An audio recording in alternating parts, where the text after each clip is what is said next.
Hey, how's it going? I'm just showing you guys how to use Adobe Premiere. There's a lot of tutorials out there how to use it. I have a workflow I've used for years, about 7 years now, in and out, refining it. And these are the steps that I find that are most efficient to get your videos edited inside this software that seems so difficult to use. Okay, the first one we're going to go over is asset management. Then we'll go into software navigation and then how to cut. I'll keep this succinct and brief so we can get straight to it. No sob stories, just straight to software. Okay. So I'll move this off screen. The first thing we're going to do is we're going to do asset management. This is going to go through numbering and folders. So I'm going to move this out of the way. Now you just shot your video and you want to create something cool and you want to show everyone what you've made. The first thing you should do is create a folder. So create a new folder and you want to title this folder the numeric date of the day. So I'm going to start with the year, so 2019.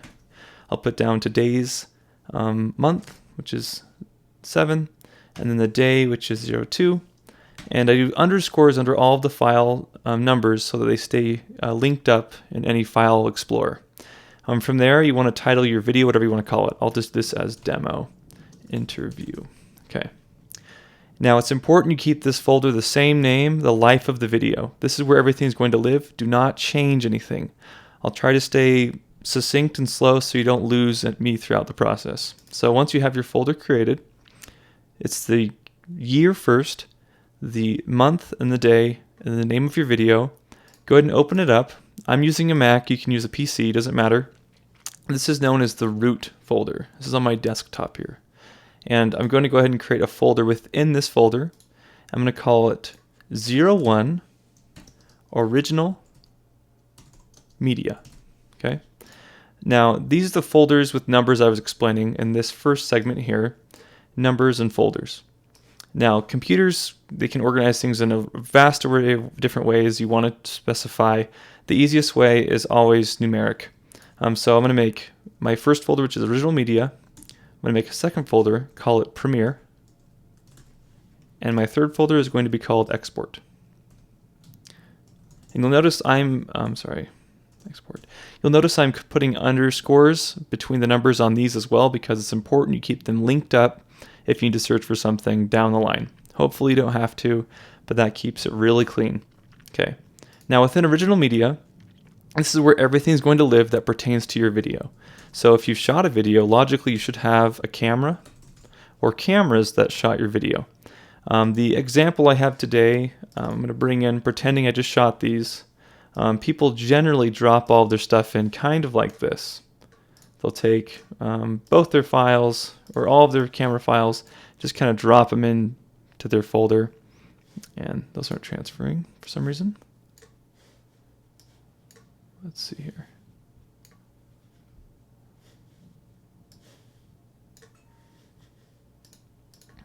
I see. Okay, that's not what I want. Okay, delete that.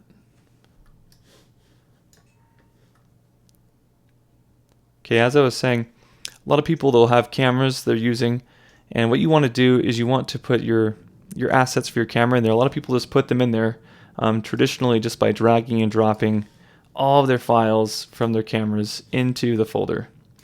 And this is super sloppy, super unhealthy, a bad way to edit.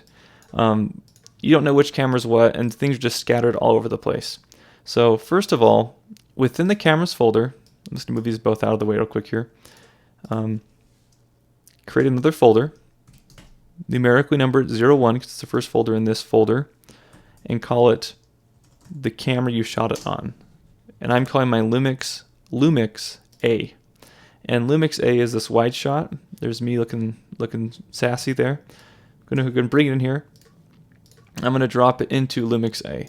I'm trying not to copy and paste anything so you can make sure you can see what I'm doing here. All right, now the second camera, 02 Lumix B. I'm just calling B because it keeps the numbers and letters separate, makes it easy to know what's what. I'm going to put this inside there. I'm going to put it in Lumix B. So now, if it'll go in there, there we go. Original media, if you go back through my folder tree, I have my name of here's my project folder. Original media, cameras, Lumix A, Lumix B. Now I have these two camera angles, which there's a wide, there's a close. These were shot at the exact same time, doing like an interview style video. And I had other things going too. I had an audio recorder. So I'm going to create another folder in this folder here, 02 underscore audio. And I'm going to put a 01 in this folder and call it original audio. And that's so in case anything happened to the audio, I have the original file. I'm going to go ahead and bring in the original audio. And now I have my audio track, which has been stored accordingly and appropriately in here. So now I have, if we go back through my folder tree here, I have my year, month, day, date setup, underscore demo interview, original media. Then I have cameras. I have my 2 camera angles, and they're all numerically ordered.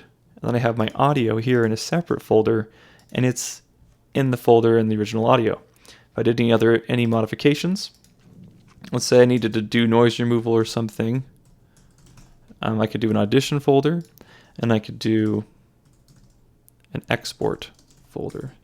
And that would let me export to this folder. That's a little too advanced right now. We'll just stick to the basics. Okay, so now I have my assets organized. If there were anything else being included, let's say there was music, I would create another folder in the original media, call it music, and that's where I put all my music. So everything has to be built prior to your project, and you are allowed to add things as you find things. So let's say I had some images I wanted to add, some stills, or some graphics. Those could all be placed in here, and you could go on to 100 folders if you wanted to. You have to make sure you have them organized here first, because that's where Premiere is going to look. Okay, these are both empty because we haven't touched them yet. So original media 01, 02 is Premiere, 03 is export. Within these you can have infinite folders as long as the OS supports it, and then you have your camera angles or your cameras. If you had an iPhone, GoPro, DSLR, whatever you have, make sure you keep them organized. If it's screen capture, put a screen capture folder down. That's it. Now that we've got folders out of the way, numbers and folders, we'll go into software navigation. So I'm going to go ahead and minimize this, close it. This is our working folder here. And I do recommend you keep your working folder on a fast drive. Your local drive's probably the fastest one on your computer you have right now. If you have a faster drive option, go for it. But make sure you have adequate space. You can see this already is taking up, on my disk here, 8.68 gigs, shot in 4K. You can imagine how large projects can get. The nice thing though is that this project folder is contained. So whenever I want to move this off onto an external hard drive, I can move it off and it takes everything with it, and it doesn't delete anything that I've worked on in Premiere. Okay, so let's go and open Premiere. We've just finished asset management. That's it. Software navigation. So software navigation. Go ahead and get Premiere opened up here. Move this out of the way here. And I'm using the 2018 version because it's currently the most stable version, even in 2019. I tried using 2019 versions, but they kept crashing. Maybe it'll get fixed in the future. Who knows? Okay. Within the splash screen, this is an optional window here. It's to make it easier. You can also use the upper window here and click File and go to New. We do need to make a new project. So this is the new project option. Depending on your version of software, this is always going to work if you go to New Project here. I'll click here just for ease of viewership here, just for you viewing it to see it here. Let's go ahead and click on that. And it's going to bring up this big scary window full of all this data. There's only like 3 things we need to really worry about here, and that's the name of your project. And I always like to name my project the same name as my project folder so I know where it belongs when I go back looking for it a year from now or something. So 2019-07, and you could always copy and paste this in. I'm just doing it for the demo here. Interview. Okay. And then the location where it's saved, that's dependent on this folder. So this is going to be a project file. It's not going to be a video file. It's not going to be very large at all. It's going to be megabytes in size. Click Browse, and that'll bring up a queue here to search for. And I always go back to the desktop where I've placed it. And you can see that my folder I've built here, which has all of the stuff, is in here. that 02 Premiere folder is going to hold all of the saves for this project, all of the data that we work on, all of the linked files. It's going to save it in that folder. So this is going to be the one that's going to hold the project file. That's how Premiere works. That's what makes it a little bit different than other editing software. But it's very easy to move around project files because you can put them in a folder and keep them there and keep them organized. As far as these general settings here, if you have a good GPU, the one you've installed in your computer, if you don't, use OpenCL. CUDA is kind of like the Premiere's preferred rendering engine. Scratch disks, ignore it if you don't have a computer you've built. I'm using a custom one because it's faster. I won't get into that. Everything else should be the same here, except for capture format. You want to change this to high definition video. I believe that's what it stands for. If it's in DV, it puts it in the standard definition, and you have to go in and change your aspect ratio. So just leave it in HDV, and we'll move on into the project. That's pretty much everything to know. 1, 2, 3. Those 3 things. Everything else is just fancy stuff you don't have to care that much about. It'll work as it's supposed to, like this. So once we put that inside this folder, when I hit save or hit OK, it's going to open the software into this big gray mess. We don't know what's going on here. And really quick, I'm going to minimize this to go back to this root folder here. And I'm going to show you that in Premiere, it's made a project file. And we can see how big it is. It's 28 kilobytes in size. It's very, very, very tiny. And all of your media is separate from it. So it's not bringing it into the software. It's reading these folders. It's not actually ingesting and saving all the files within the software. It's doing it all just referencing these files here. So just a side tangent.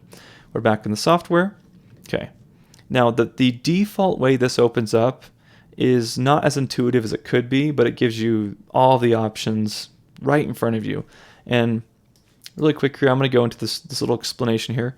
The first one that's the most important is the project window. These are broken up into windows, just like whenever you use lots of windows on your computer. Let's say you have, lots of windows open on your computer running. Let's say like I have a Finder window, this window right next to it. Let's say I have, other windows, ganged up in here. This is running the same way. It's like little independent pieces of software running together. So you can see I click here. This is blue. Now that's blue. That's blue. That's highlighted blue around the edge. And what these are doing is basically indicating what area of the software you're working in with the mouse. So when you select an area, that's where your keyboard's going to be functioning. That's where everything's going to be functioning. It's like literally a different program running in the software. Sounds complex. Really, it's not. The first and easiest thing to do is get to, it's called the project window. Some versions of Premiere have an option bar up here for different layouts. Editing is the default. If you ever get lost, window, workspaces, reset to saved layout or reset to editing usually get you back to this look and feel. Okay. Very few editors I know stay in this exact setup because it's the least efficient way to edit, but it's the most, it's easiest to use for people who are learning, who don't know what they're looking at. Okay, so down here in this very first window, think of this as like a house. We're walking into the house here. The bottom left here, there's these tabs, just like when you have Chrome opened or your internet browser and you're going through tabs like web pages. These are tabs. They're tabs in a program running, and most of them you don't need. So if you see here like all these little tabs here, like markers, history, all this stuff, you don't need that. What you want to look for is the project window. Now the project window is the best place to start. So I'm just going to scroll. If you scroll up and down your mouse or click, you can get there. This is the project window. You can tell because it says project. And it's opened up the project I made when I created the project. Now within here, you can see import media to start. This window in here is functioning the same way your File Explorer or your Finder is functioning. It's a little File Explorer window in the software to bring media in. it's a media browser of sorts. So if I wanted to bring these files I've built into Premiere, I need to tell it where to look and how to get them. And this seems counterintuitive, but it makes it much easier for you in the long run to manage lots of data and media when you have it organized here first, and then you bring it into here second. So I'm going to build a replica of this in here. Now you can just import a file if you just double click. So you can just drag and drop files in. So I can just start bringing stuff in here. But what you'll see is it's gonna load it in, and it's gonna leave it in some unorganized list. And this is kind of like how a lot of nonlinear editors default to, is they just give you everything. You just dig, and it's really inefficient. So I'm gonna delete that. It doesn't delete it from the folder, just removes it from the software. The folder, nothing changes. It's not part of the software. So I'm gonna create this folder setup here. Original media, cameras. I'm going to make this exact setup. So original media, cameras, and then these two cameras, and the audio. So I'm going to come in here. I'm going to click on this little new folder, or right click and click what's called a bin. Now a bin is a folder. The terminology is a little bit different in film and media, but bin just means folder. Go ahead and create 01, original media. You'll see it makes a folder, just like the Finder. There's nothing in it yet. If I have this folder selected and I click the new bin, or if I right click, create new bin, I can drag and drop this in here. So now it collapses up and down. See how it twirls up and down? And I can rename this one 01 cameras. Okay. Now within this one, I like to click this new bin button. We're going to make another one. 01 Lumix A. And there are faster ways to do this. I know faster ways, but if you're a beginner, you want to know the slowest, easiest, most manual way, this is it. Okay. Now I want to bring the files in here. Now there's ways to click through here and make it auto open up things. I'm just going to drag and drop my media from here into there. So there's Lumix A, dragging and dropping, and Lumix B, dragging and dropping. And now I have both of my videos are inside the cameras, inside their cameras. So I've got this little nice exact replica of this happening here. Now, if I twirl these closed, you can see how I can make them a lot smaller, a lot faster. The software may default to this icon view, which I absolutely hate. If you like this viewing method and you feel more comfortable in this, go for it. Having a list makes it way faster to read through information up and down. Okay, so now that we have the cameras made, we need to make another original media folder inside here, which is going to be 02, and that's going to be the audio. Now with an audio, I'm going to create another subfolder here, 01, original audio. Just like my original root folder I created, which is here. Original audio. Going to bring that in here and drop it into the folder, into the bin. Okay. So now it's in here. I have all of the assets, all of the things that I had in that folder initially. Now, different people like to organize their assets differently. This is a really good way that I've found that's worked to archive footage and use it later and keep your project relevant. So if you work in a project for hours on end, then you leave it for a year and come back, you may have no idea what you were doing. This gives you an idea of what you're working with, where it was, how it was being used. So we have all of our original media. I'm going to go and collapse these and just work through it again. Original media, cameras, Lumix A, Lumix B, did the two files there, and then the audio is tucked away in here. And you may be asking yourself, why is he hasn't even edited video yet? This has been, minutes, hours of my life have passed, and he hasn't even cut anything yet. Well, it's important to know the project window, because that's where everything starts. The project window is the brain of your project. This here is the brain. This doesn't matter. So I'm going to click on this little hamburger menu and close it. This, close, close, and I'm also going to close this one and close that one. You can close all of them if you want to. All I really care about is that I know what is being brought into my project. And if it has a purple and green icon like this, purple stands usually for video, green usually stands for audio in Premiere. Okay. Now the next thing you want to do is you want to collapse this down. You want to make a new folder that's not in the original folder we built. So remember this folder that we built here on the desktop, this one. This won't have what's called sequences because the project's going to contain that. So if I come in here and create a new folder, 02, I'm going to create one called sequences. Okay, sequences is going to contain the actual video we're editing and working on. A sequence happens over in the timeline. A sequence is just a organization of files that have been edited and worked with. So if I drag and drop this file into this window, see how it says drag drop media here to create a sequence? It's going to create a new type of file over here in this project window. So I'm going to drop it. It's going to create all this crazy fancy stuff. And there I am looking like an idiot. And it's made this file that has purple, blue, and green with a dash through it.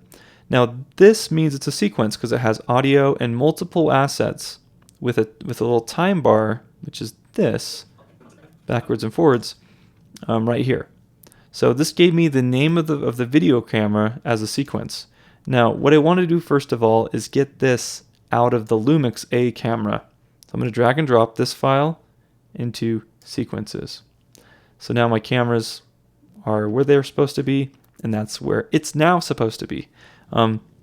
This also has information about the camera, like how it was shot, the frame rate. Really not that important. What's important is that you can build a sequence like this. Now the first thing I do is I get a sequence, number it 01, and this is called demo interview. Okay, so this is my first attempt at editing this interview. And what it's created is a timeline, and this is the timeline window. And really quick, just to show you how you can utilize your space more on your screen, I always take this and drag it so it's smaller, so I can just see the words. See how I just hit everything? And you see how everything changes kind of modularly like that? You can click and drag these kind of like accordions. They can open and close however they want. I'm going to move it like that because I feel like that's a much more efficient way to use this space on your screen. I know I'm covering some of it, but that's a way better way to keep your screen real estate efficient. Okay. The next thing we're going to do here is we're going to open up our other one. So I have other assets I wanted to edit in here, and based on our software navigation here, the source window is going to be a really helpful place to navigate media. So if you create a sequence, you may not know what you're trying to do first. This can be empty. Some people create sequences through this right here, through this big scary menu, and they find the HD video format or the 4K one, which I don't think's in this version, and then they proceed from there. I like keeping my sequences matched up with the footage I shot with. That's why I'm doing it this way. Okay, so from within the sequences window here, let me pull up this real quick here. Okay, so if you double click on one of the files, it's going to bring up the source window. It's going to be the first one in this little other window up here. The source window is basically, think of it like Windows Media Player or QuickTime or VLC. It's a media player within Premiere that'll play back any file that's highlighted in the Finder window. So if I click this one, it'll pull this up. If I click the next one, it'll pull this one up. So you can see it's pulling up any of them. I can click through the video here, and it'll play from any point. And same for this one. I can click this video at any point, and it will jog me back and forth through the video. Super easy to use. There are other things here that I wouldn't worry about if I were you. just know that the source window is showing you the source of the thing you are clicking on. So that's not what's being edited, it's just showing you like a little player window. It's confusing because the program window looks the exact same. It has the same movement, functionality, tagging, whatever that means to you. Just really not worth teaching right now. But this is not edited. This is the raw image. This has been untouched. So all of these will always contain everything, always. So if you hit play anywhere in any of these, which is play pause, you can see me just talking. They'll always retain the data because it's reading it from these files that we built here in this folder in the cameras. So if it's just like doing this, just like opening this file up like this, it's like clicking on it and opening up. Later. It's just like opening up here, but it's opening up in the software, so it saves you a step of having to do it this way. Okay, there are fancier things in this, but doesn't matter right now. We just care that you know how to get here. Okay.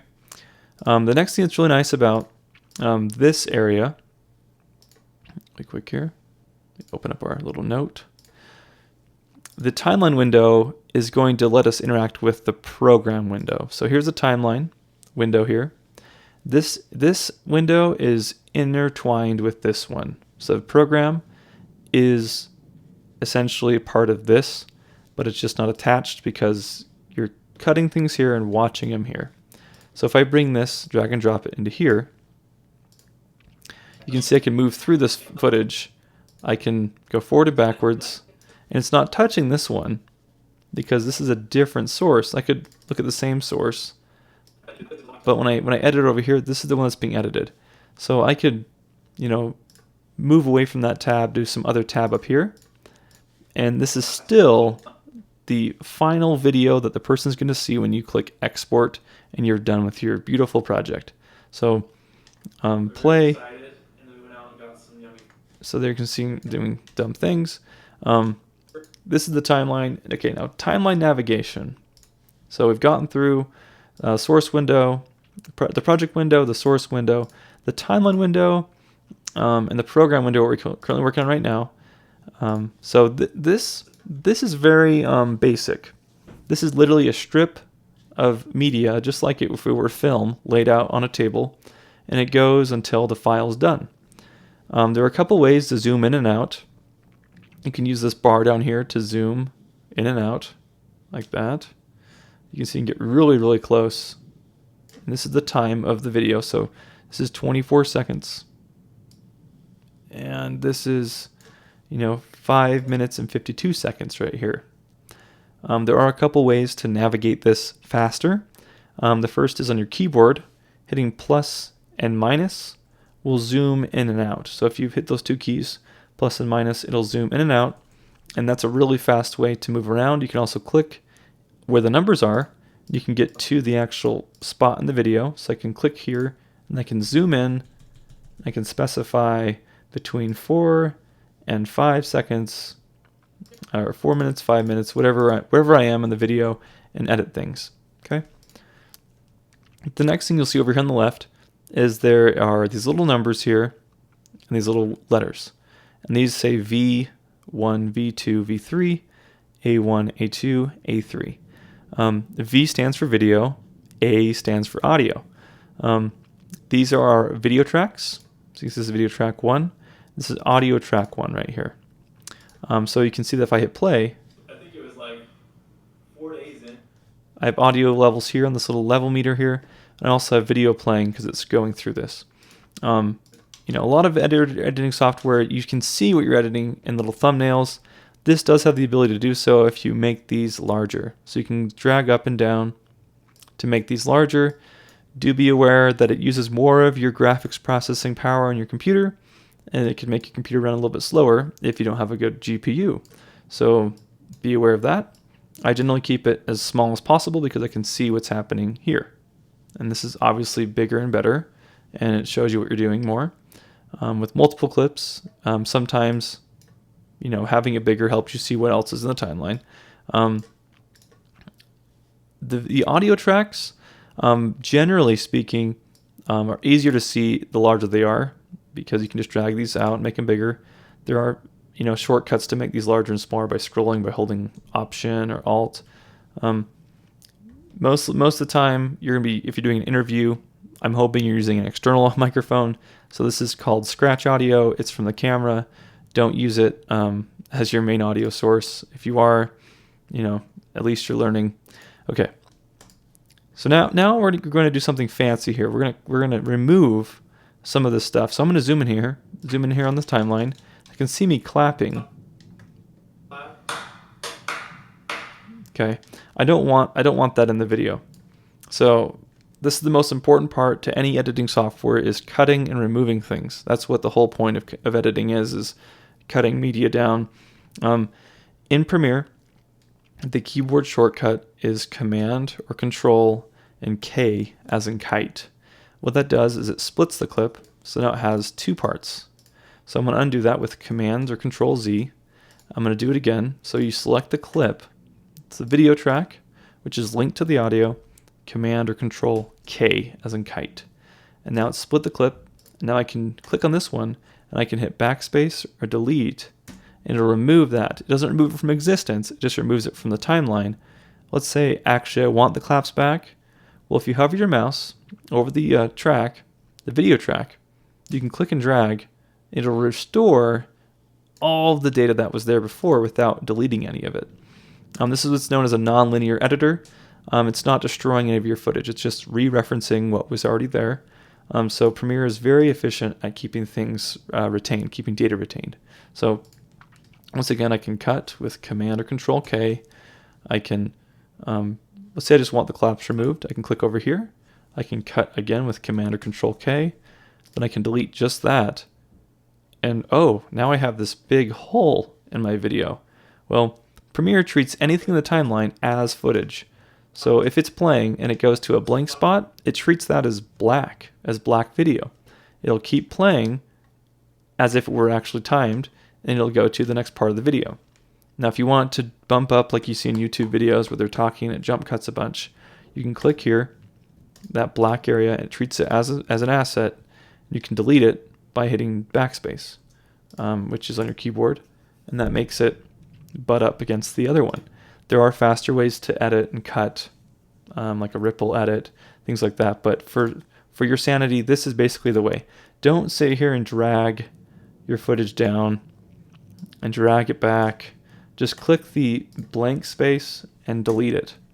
That simple. If you have lots of layers of video stacked, it may require you to manually move things if you don't know how to use these switches, which we won't get into because these can be confusing if you haven't used them. But be aware that nothing is ever deleted, it's just hidden.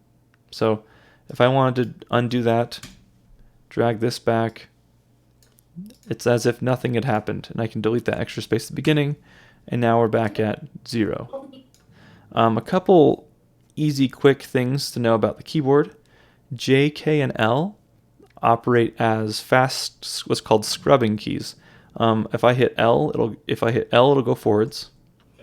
If I hit J, it'll go backwards. If I hit K, it'll pause. Additionally, spacebar will act as a play pause on your keyboard as well. So the spacebar will stop and start.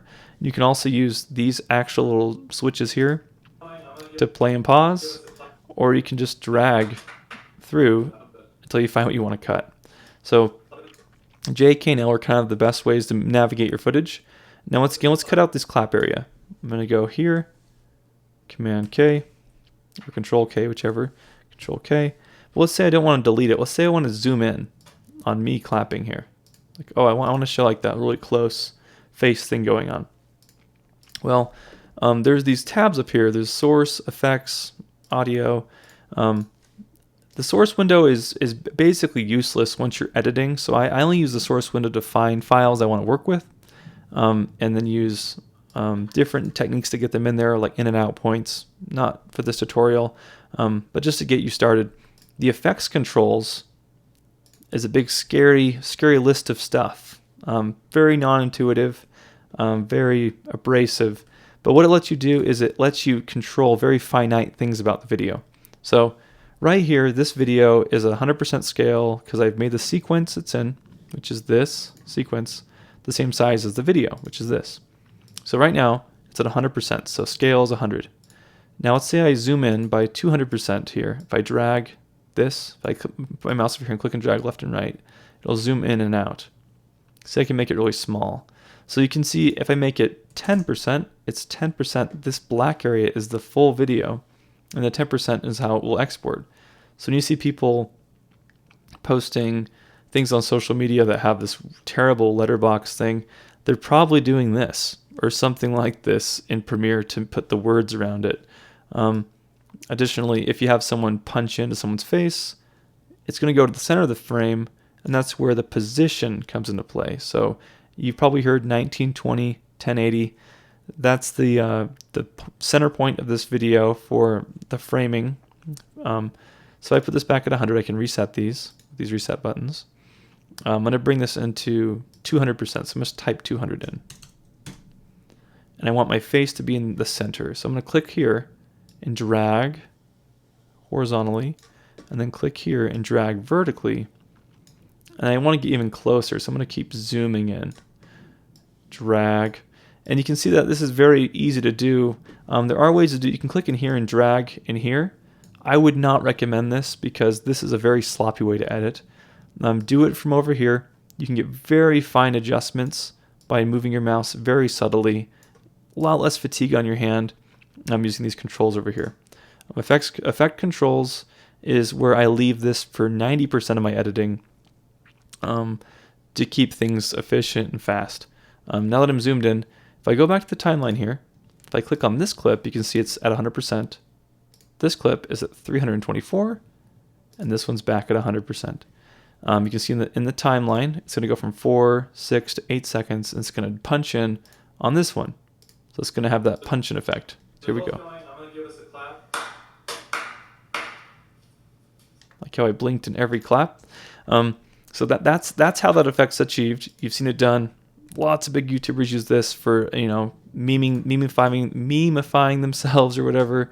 But that's it. And I have this 100%, 300% punched in, and then 100% again. And let's say I want to rotate this or something. I can rotate it. Sky's the limit. You can do whatever you want with your footage. But that's how that works. Additionally, I could move this so it's more of this, less of that. You can see I'm moving these back and forth. As you move these back and forth, you have to remember that you are trying to keep a sync here on your footage. So they're both going. I'm going to give us a clap. Okay. Pretty easy. That's how it's done. Okay, I'm going to delete that. I'm going to drag this back out again. And now we're back at that full restored original clip. I'm zooming in out with plus and minus. And that is navigation on the timeline. And that's using the program window, which is the output. Keyboard navigation, how to cut video tracks is what we're going to cover right now. Keyboard navigation mostly is Command K. There is a blade tool with, I think, C. You can use C. If you hit letter C, it'll make a little blade. You can just click and delete things. V is pointer. You can see these little tools over here. So you can see how it changes from blade to pointer. If I hit B, it goes blade. V is pointer. I seldomly click these because these just take you a lot longer than just using the keyboard shortcut. If I delete those, I delete these in between. I've just made some weird edit here. And I can punch in on this one. And now if you watch, it's going to be some weird, just real mess, right? Command Z, Command Z. Okay. This is a lot to take in, so, take your time getting familiarized with that. It will take a couple weeks to get comfortable with the keyboard and your mouse.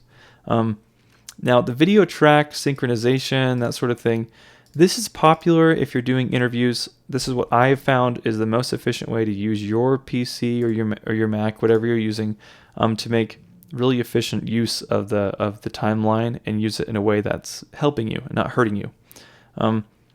This is specific for just interview style videos. That's kind of what this is. This is the big, awesome thing about Premiere is that you can synchronize footage with your audio super fast without compromising your CPU and stuff. So if I make this file here, if I right click on this one, Lumix B, I can change a variety of things here from this menu. The label is something that's very convenient to change to know it's a different clip. So I just made that mango instead of the default color. So you can see this one, if I drag it in, is blue. This one, if I drag it in, is orange. Now, the reason this is helpful is because sometimes if you have all the same color of clip, you can get confused which one you're working with. So I always label my clips different colors from different cameras so I know which clip is from what camera. So all of Lumix B, which is my Panasonic GH4, is always orange. That's just a rule I've made to make it easy on myself to know what I'm editing. Once again, if you click on this, it goes to source. It's just a tab. FX Controls has nothing selected. So I'm going to bring these files in to the timeline and watch how I do this. So video 1 is my first video camera 1. So 01 Lumix A is video 1. Video 2, I want to put it in video track layer 2. Now watch this. If I put it on over the other one, it will actually overwrite and remove part of that video. So now I've just erased everything else past this. I don't want to do that. So I'm going to undo. If I drag it into video 2, it accordions out to protect everything in video track and audio track 1. So audio track 2 and video 2 are outside of video track 1. So what that does is it enables your clips to not touch each other, but also work with each other at the same time. So I know these were shot at the same time. So if I click here, you can see here, and I click here, but these aren't synchronized, and also it's covering the other one. Like if I hit play here, it'll always show this camera for eternity. It'll never show the one below it, because think of it like a cake. This is the pan. This is the first layer of cake, second layer, third layer. You could just keep going up and up and up, right? You could put 30 cameras stacked on top of each other if you wanted to in this exact format. What I tend to do is I bring the video track up to the second layer, the third layer, so video layer 3, and there's a little eyeball here.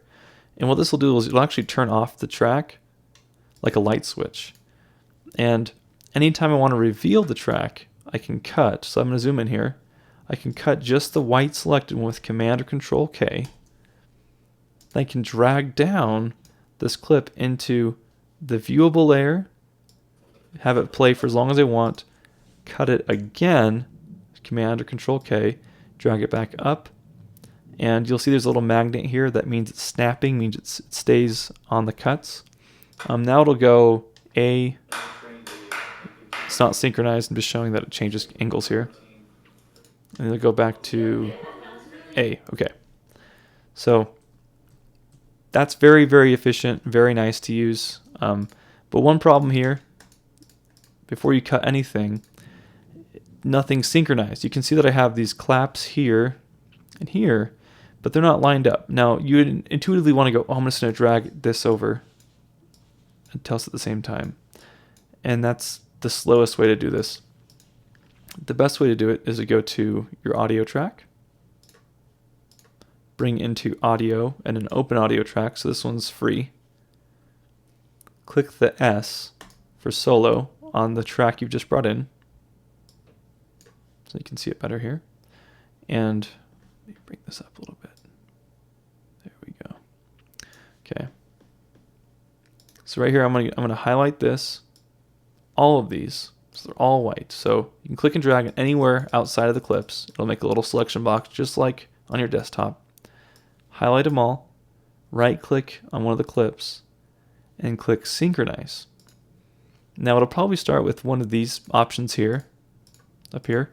Click on audio. If you've clapped at the beginning of your track, it's going to synchronize based off of the first track that's being synced. So whenever you hit start, it's going to analyze your audio, look for the clap part, and you can see, if I zoom in here, I'm going to zoom in real close, all of those claps have lined up exactly when they happened. So, zoom back here.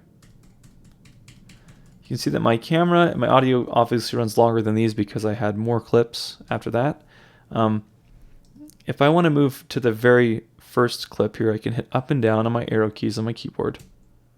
It'll move to the next clip in line. I want to get to the clip that has all of them running at the same time. So if you hold shift and drag this, it'll snap to the first clip, highlight everything, Command K. Now delete by highlighting everything back here and deleting. Click that dead space. And now we have, if we zoom out here, it all starts, zooming in and out, with the claps. Boom, boom, boom. Okay, there are claps. I'm just going to delete the rest past here just to show an example. So I'm going to highlight all of that. Or you can press Command A or Control A, Command or Control K.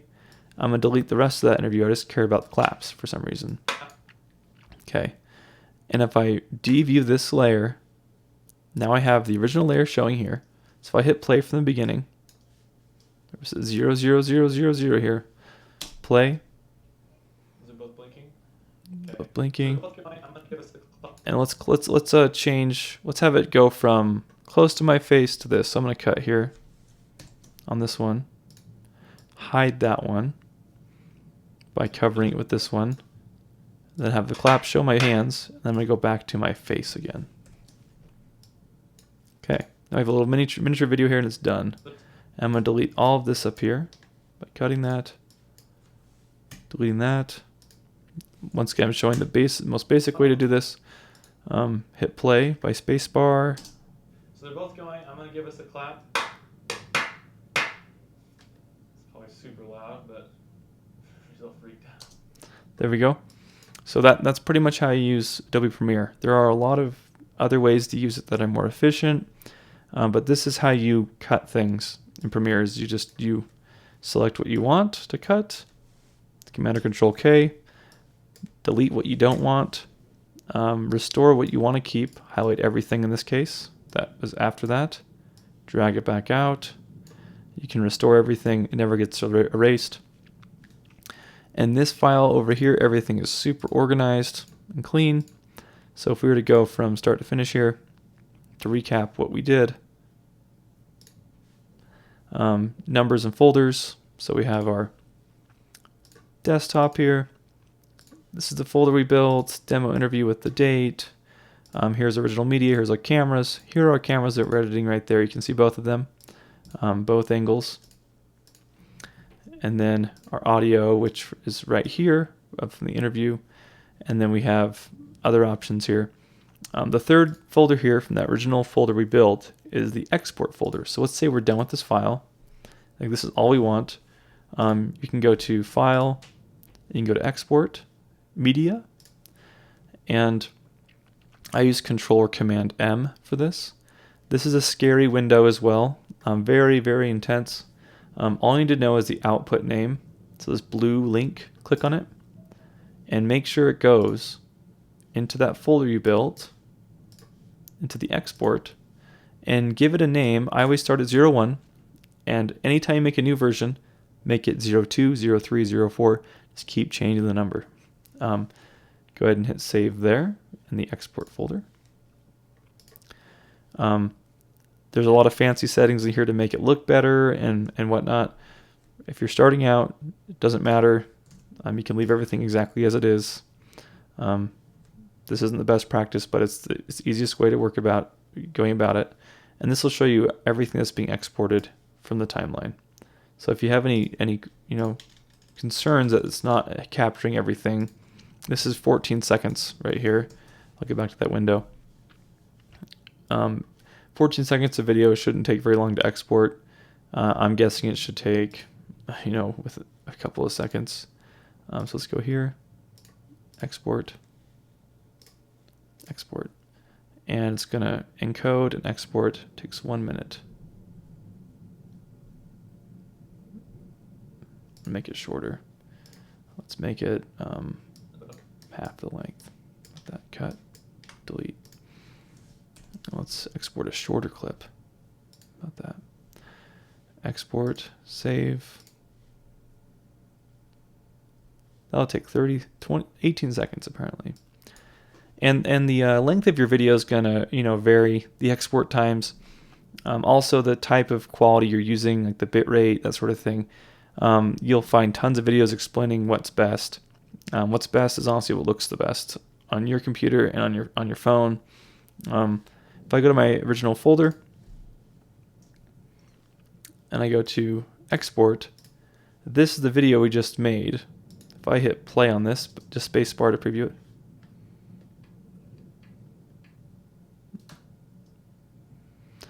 There, so that's the video exported there.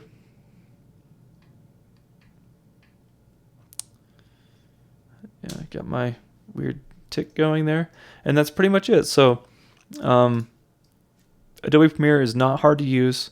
Do not be scared to break it. If anything gets messed up in here, you can go to Window, Workspaces, Reset to saved layout. I'm showing you a specific case here with editing with synchronized audio.